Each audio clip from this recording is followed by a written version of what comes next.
Good morning, students. Today we will going to discuss process related in RCC works. First one is bar bending and placing. Bar bending and placing. Bar bending and placing. Bar bending is the art of straightening, leveling, bending to the desired shape. Is the art of leveling, bending, straightening to the desired shape. Placing these steels in the correct position and fixing by winding wires or welding or with mechanical connections in the structural member. Okay.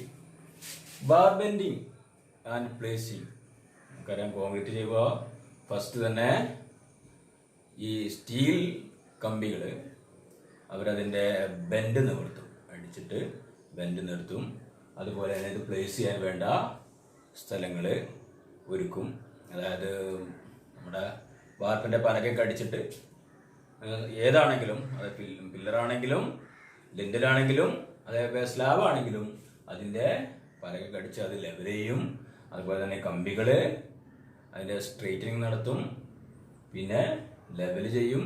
അത് ഏതൊക്കെ ആകൃതിയിലാണോ, ചിലപ്പോൾ നമുക്ക് നമ്മുടെ സ്ലാബിൻ്റെ മുകളിൽ പോയാൽ കാണാം ഇങ്ങനെയൊക്കെ വളച്ചിട്ട്, അതുപോലെ തന്നെ ഇങ്ങനെ ലിൻഡലിനൊക്കെ ഇങ്ങനെ റിങ്ങൊക്കെ ഉണ്ടാക്കും. അപ്പം ഇതുപോലെയുള്ള പ്രോസസ്സുകളെല്ലാം ചെയ്യുന്ന ഞാൻ പറയുന്നതാണ് bar bending and placing. Bar bending and placing ഇത് ചെയ്യുന്ന സമയത്ത് തന്നെ ഇതുപോലെ ഈ ഇതെല്ലാം പ്ലേസ് ചെയ്യുന്ന സമയത്ത് നിങ്ങൾ കാണുന്നുണ്ടോ, വൈൻഡിങ് വയർ ഉപയോഗിച്ചിട്ട് ഇതിനെ നന്നായിട്ട് കിട്ടും.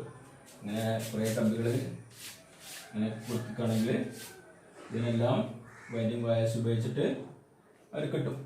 വൈൻഡിങ് വയേഴ്സ് ഉപയോഗിച്ച് കിട്ടും.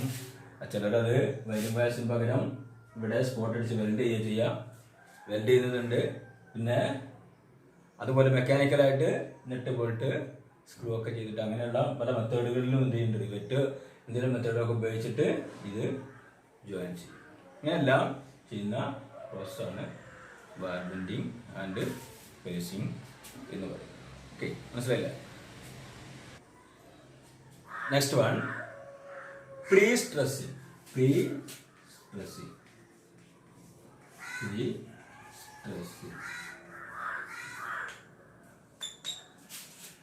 Pre-stressing is the process of inducing a prior stress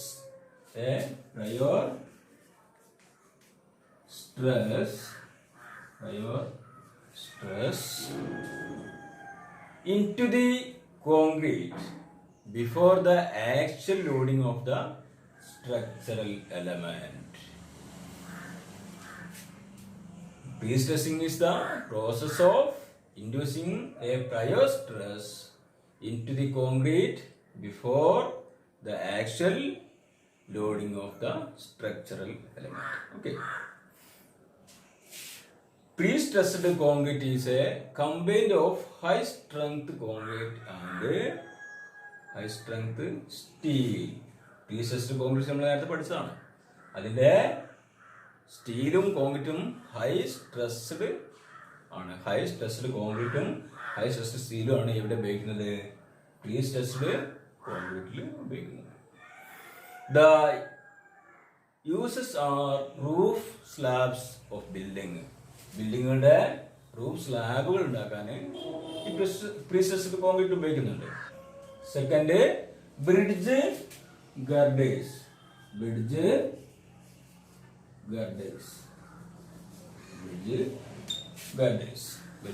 ഉണ്ടാക്കാൻ ഉപയോഗിക്കുന്നുണ്ട്. അതുപോലെ തന്നെ റെയിൽ റോഡ് ടൈസ്, റെയിലിലെ ടൈസ് ഉണ്ടാക്കാൻ വേണ്ടി ഉപയോഗിക്കുന്നത്. നിങ്ങൾ കണ്ടിട്ടുണ്ടാവും റെയിൽ പാളത്തിൽ ഇങ്ങനെ കോൺക്രീറ്റ് പാളികളിലാണ് ഇപ്പോൾ റെയിൽ ട്രാക്ക് ഉറപ്പിക്കുക. ഇങ്ങനത്തെ ടൈസ്, ഇതിനാണ് ടൈസ് പറയുന്നത്. ഇതിലാണ് ഇപ്പോഴത്തെ ട്രാക്ക് ഉപയോഗിക്കുക. പണ്ടൊക്കെ തേക്കൊക്കെ ആയിരുന്നു ഉപയോഗിച്ചിരുന്നത്. ഇപ്പോൾ ഇവിടെ പ്രീ സ്ട്രെസ്ഡ് കോൺക്രീറ്റ് ഉപയോഗിച്ചുള്ള ടൈൽസ് ആണ് ഉണ്ടാക്കുന്നത്. ഇതെല്ലാം ഇതിന്റെ ഉപയോഗങ്ങളാണ്. ആ പ്രീ സ്ട്രെസ്ഡ് കോൺക്രീറ്റ് എന്ന് പറയുന്നത് നിങ്ങൾ നേരത്തെ പഠിച്ചതാണ്. എന്നാലും ഒരിക്കൽ കൂടി പറയാം. ഇത് നമ്മൾ എവിടെയാണ് ആക്ഷൻ ലോഡ് കൊടുക്കുന്നത്, ആ ലോഡ് കൊടുക്കുന്നതിന് മുമ്പ് തന്നെ ആ സ്ട്രക്ചറൽ എലമെന്റിന് മാക്സിമം സ്ട്രെസ് നമ്മൾ കൊടുത്തിട്ടുണ്ടാവും. അതായത് അതിന്റെ കമ്പികളെല്ലാം വലിച്ച് അതിന്റെ സ്ട്രെസ് എത്രയാണോ കൊടുക്കേണ്ടത്, ടെൻഷൻ സ്ട്രെസ് ഒക്കെ ആവശ്യമുള്ള സ്ട്രെസ് കൊടുത്തിട്ടാണ് നമ്മൾ എന്ത് ചെയ്യുന്നത്, ഇത് കോൺക്രീറ്റ് ചെയ്യുന്നത്. അത് പ്രീ സ്ട്രെസ്സിങ് ഉണ്ട്, പോസ്റ്റ് സ്ട്രെസ്സിങ് ഉണ്ട്. അതെല്ലാം നേരത്തെ ക്ലാസ്സിൽ നമ്മൾ പഠിച്ചതാണ്. അപ്പൊ അങ്ങനെ സ്ട്രെസ് ആൾറെഡി കൊടുത്തിട്ടുണ്ട്. അതുപോലെ തന്നെ ഇതിലെ കോൺക്രീറ്റ് എന്ന് പറഞ്ഞാൽ സ്പെഷ്യലാണ്. കോൺക്രീറ്റ് സാധാ കോൺക്രീറ്റ് അല്ല, കുറച്ചുകൂടി സ്ട്രെസ് താങ്ങുന്ന കോൺക്രീറ്റ് ആണ്. അപ്പോൾ കോൺക്രീറ്റിലും മാറ്റമുണ്ട്. സ്റ്റീൽ ആൾറെഡി നമ്മൾ സ്റ്റീൽ തന്നെ മാറ്റുന്നുണ്ട്. അതുപോലെ തന്നെ അതിന് സ്ട്രെസ് ആൾറെഡി കൊടുത്തിട്ടുണ്ട്. ഓക്കെ, എന്താണ് ഇതിന്റെ ലിമിറ്റേഷൻസ്? നമുക്കറിയാം പ്രീ സ്ട്രെസ്ഡ് കോൺക്രീറ്റ് വളരെ സ്ട്രെസ് കംപ്രസീവ് ലോഡൊക്കെ എടുക്കുന്ന, ടെൻസൈൽ ലോഡെല്ലാം എടുക്കുന്ന കോൺക്രീറ്റ് ആണ് പ്രീ സ്ട്രെസ്ഡ് കോൺക്രീറ്റ്. പക്ഷെ ഇത് ചെയ്യാൻ ഒരുപാട് ലിമിറ്റേഷൻസ് ഉണ്ട്. ആ പരിമിതികൾ എന്തൊക്കെയാണെന്ന് നമുക്ക് നോക്കാം. ഒന്ന്, ഹൈ ഇനീഷ്യൽ കോസ്റ്റ്. ഇത് നിർമ്മിക്കാൻ വളരെയധികം കോസ്റ്റ്ലി ആണ്, സാമ്പത്തിക ചെലവുള്ള ഒരു പരിപാടിയാണ് ഇത് പ്രീ സ്ട്രെസ്ഡ് കോൺക്രീറ്റ് ചെയ്യുക എന്ന് പറയുന്നത്. High initial cost.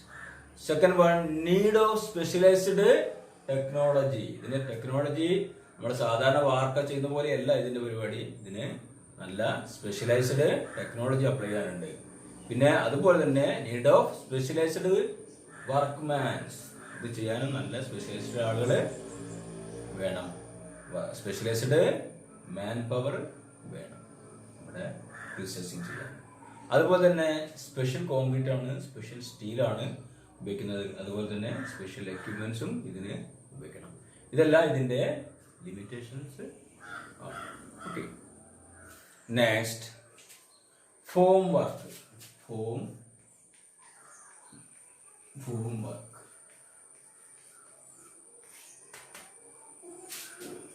We know that concrete is a plastic material in the green state and it can be molded into any desired shape and size. Okay, the mold made of steel or timber to hold and shape the fresh concrete is called the formwork. The mold made of steel or timber to hold and shape the fresh concrete is called formwork. അതായത് നമുക്കറിയാം നമ്മുടെ concrete എന്ന് പറയുന്നത് green സ്റ്റേറ്റിൽ അതെന്താണ്, ഒരു plastic material പോലെയാണ് അത് ആക്ട് ചെയ്യുക. അത് നമുക്ക് ഏത് ഷേപ്പിലേക്കും, അത് ഏത് പാത്രത്തിലാണോ അത് കൊണ്ടുപോയി ഇടുന്നത്, ആ പാത്രത്തിന് അതിലേക്ക് അത് മാറ്റാൻ കഴിയും. അപ്പോൾ ആ ഒരു അവസ്ഥയാണ് ഇതിന് ഗ്രീൻ സ്റ്റേറ്റിൽ കോൺക്രീറ്റിനുള്ളത് നമ്മൾ നേരത്തെ പഠിച്ചു.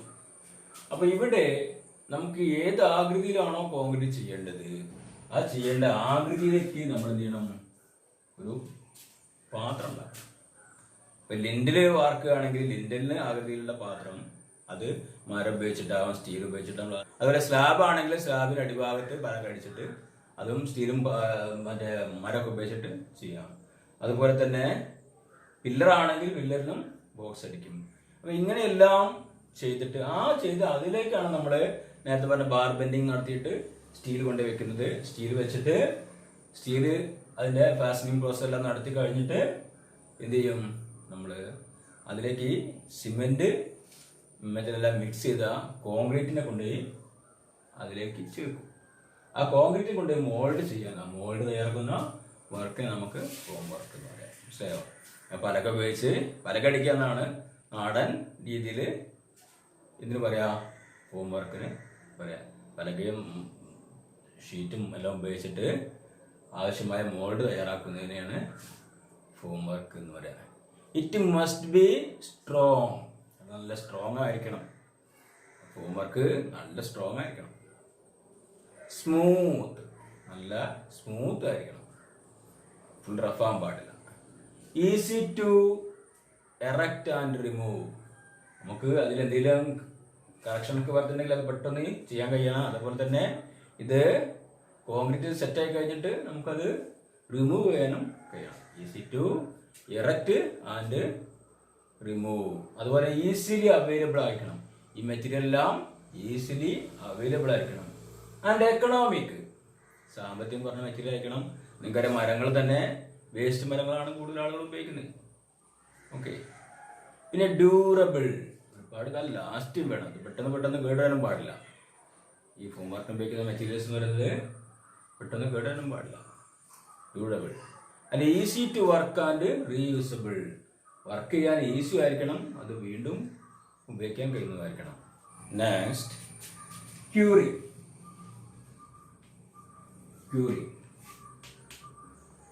Curing is the process of wetting the surface of any cement work after initial setting and before final setting.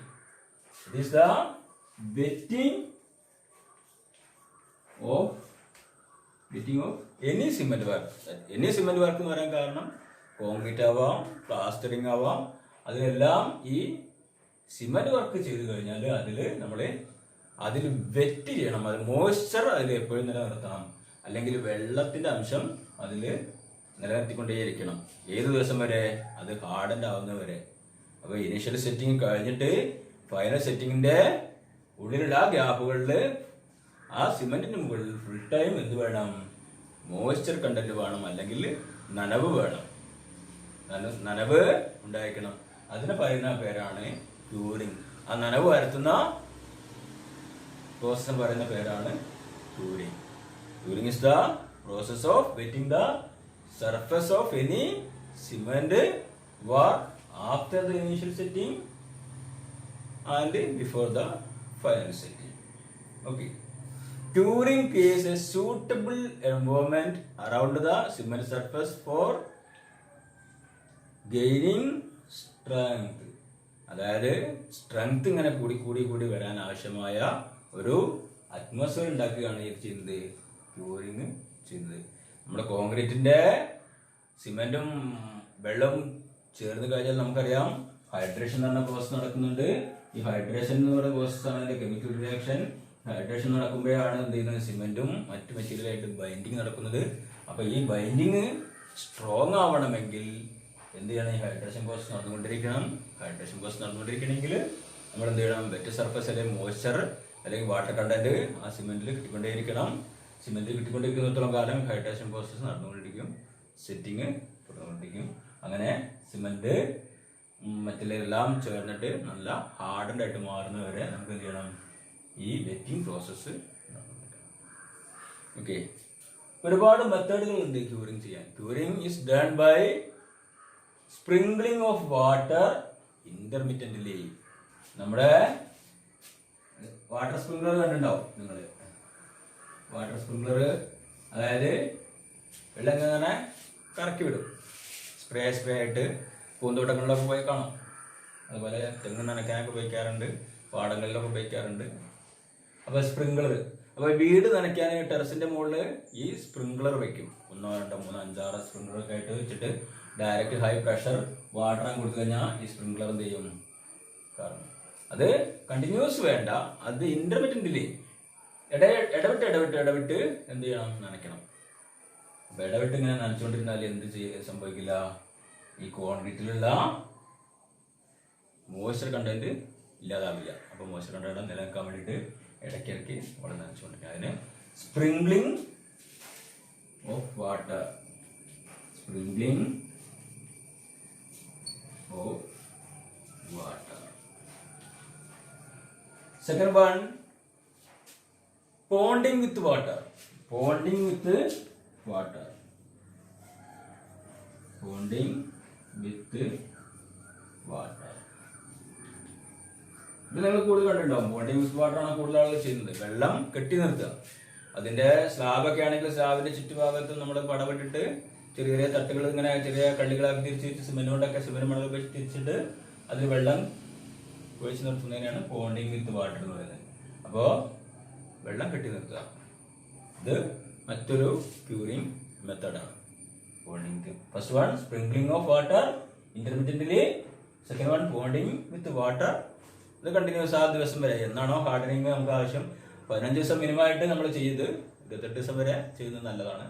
28 ദിവസം വരെ നമ്മൾ അതിന്റെ വെള്ളത്തിന് ആവശ്യം കൊടുത്തുകൊണ്ടിരിക്കുന്നത്. അപ്പോൾ 15 ദിവസം നമ്മൾ വെള്ളം ഒഴിച്ചുകൊണ്ടിരുന്ന തന്നെ പിന്നെ ബാക്കി കുറച്ച് ദിവസത്തേക്കൊക്കെ അതിനുള്ളിലെ മോയ്സ്ചർ കണ്ടന്റ് അവിടെ ഉണ്ടാവും. വറ്റി പോകുന്നതിന് മുമ്പ് ഇത് ഹാർഡനായി കഴിഞ്ഞിട്ടുണ്ടാവും. Okay, bonding with water. Then membrane coating. Membrane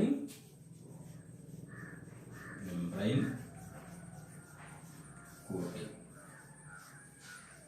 അത് എന്തെങ്കിലും കെമിക്കലോ മറ്റേ എമൾഷൻ പോലുള്ള സാധനങ്ങളൊക്കെ ഉപയോഗിച്ചിട്ട് ഈ സ്ലാബ് മൊത്തമായി സീൽ ചെയ്യുക, അതിനെ ഒരു പാട അതിന് മുകളിൽ കവർ ചെയ്യുക.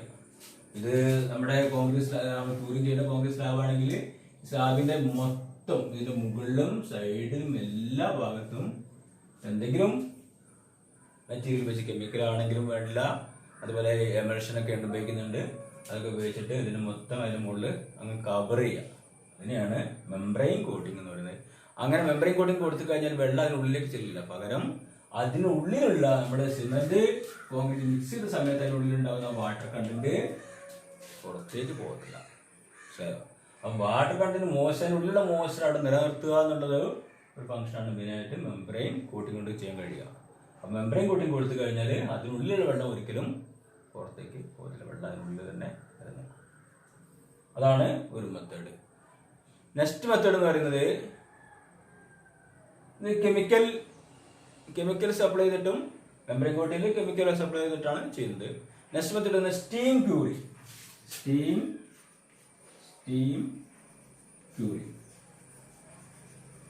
സ്റ്റീം ക്യൂറിങ് രണ്ട് തരത്തിലുണ്ട്. ഒന്ന് അറ്റ്മോസ്ഫിയർ പ്രഷറിലുണ്ട്, ഒന്ന് ഹൈ പ്രഷറിലുണ്ട്. അറ്റ്മോസ്ഫിയർ പ്രഷറിലും ക്യൂറിങ് നടത്താം, ഹൈ പ്രഷറിലും സ്റ്റീം ക്യൂറിങ് നടത്താം. സ്റ്റീം ക്യൂറിങ്ങിന്റെ പ്രത്യേകത എന്ന് പറയുന്നത് ഹൈ പ്രഷറിലൊക്കെ സ്റ്റീം ക്യൂറിങ് നടത്തി കഴിഞ്ഞാൽ നമുക്ക് 28 ദിവസം കൊണ്ട് നടക്കേണ്ട സെറ്റിങ് ഒരു 3 ദിവസം കൊണ്ട് സെറ്റിങ് പൂർത്തീകരിക്കാൻ കഴിയും. ഹൈ പ്രഷർ സ്റ്റീം ക്യൂറിങ് നടത്തി കഴിഞ്ഞാൽ വളരെ പെട്ടെന്ന് 3 ദിവസം കൊണ്ട് തന്നെ 28 ദിവസത്തെ ഹൈഡ്രേഷൻ പ്രോസസ്സിന്റെ ഫലം 3 ദിവസം കൊണ്ട് കിട്ടുന്ന ക്യൂറിങ് ആണ് സ്റ്റീം ക്യൂറിങ് എന്ന് പറയുന്നത്. അത്രയും നല്ലൊരു ക്യൂറിങ് ആണ്. അതിന് ഒരുപാട് പണികളുണ്ട്, അത് അത്രയും ഈസി അല്ല. പിന്നെ വലിയൊരു സ്ലാബിലൊന്നും സ്റ്റീം ക്യൂറിങ് എളുപ്പമല്ല. അതിനൊക്കെ ചെറിയ കട്ടകൾ, ഇപ്പം നമ്മൾ നേരത്തെ റെയിൽവേയുടെ ടൈസ് പറഞ്ഞ പോലെ, റെയിൽ റോഡ് ടൈസ് പറഞ്ഞ പോലെ അതൊക്കെ ചെയ്യാൻ സ്റ്റീം ക്യൂറിങ് ചെയ്യാൻ ഈസിയാണ്. Okay, next bituminous emulsion. അത് നമ്മൾ പറഞ്ഞത് മെംബ്രെയിൻ കോട്ടിങ് പ്രോസസ് തന്നെയാണ്. ബിറ്റുമിനസ് എമൾഷൻ ഒക്കെ നമ്മൾ അടിച്ചു കഴിഞ്ഞാൽ ബിറ്റുമിനസ്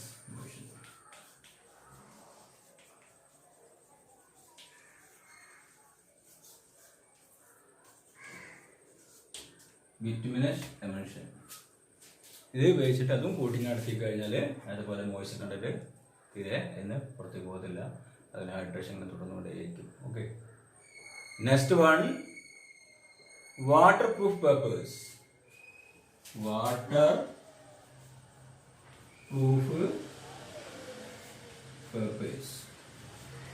അതിൽ വാട്ടർ പ്രൂഫ് പേപ്പേഴ്സ് എല്ലാം അതിന് മുകളിൽ ചെയ്യുന്നു. പിന്നീട് covering with moisture holding materials like straw, sawdust etcetera. Covering with straw or sawdust etc. നമ്മുടെ ഈർച്ചപ്പൊടി, വൈക്കോല് കേട്ടില്ല, വൈക്കോല്, ഈർച്ചപ്പൊടി ഇതുപോലെ സാധനങ്ങളെല്ലാം എന്ത് ചെയ്യും, നമ്മളതിന് മുകളിലിടും. അതിന് മുകളിലിട്ട് അതിന് വെള്ളം നനച്ച് കഴിഞ്ഞാൽ അതിൻ്റെ ഈർപ്പം. അതുപോലെ ഗണ്ണി ബാഗ്സ്, നമ്മുടെ ചാക്കുകൾ, അരി കൊണ്ടിരുന്ന ചാക്ക്, നൂല് ചാക്കുകളെല്ലാം അത് നിരത്തിയിട്ട് കഴിഞ്ഞാൽ എന്ത് ചെയ്യാം, നമ്മുടെ മോയ്സ്ചർ നിലനിർത്താൻ കഴിയും. അപ്പോൾ നമ്മൾ അതവിടെ നിരത്തിയിട്ടിട്ട് അതിന് മുകളിൽ നനച്ച് കഴിഞ്ഞാൽ ഈർപ്പം ഒരുപാട് നേരത്തേക്ക് വരാം. ഇത്തരം രീതിയിലൊക്കെയാണ് നമ്മൾ ക്യൂറിങ് ചെയ്യുന്നത്. ഓക്കെ, മനസ്സിലായി കാണുന്നു വരുന്നു.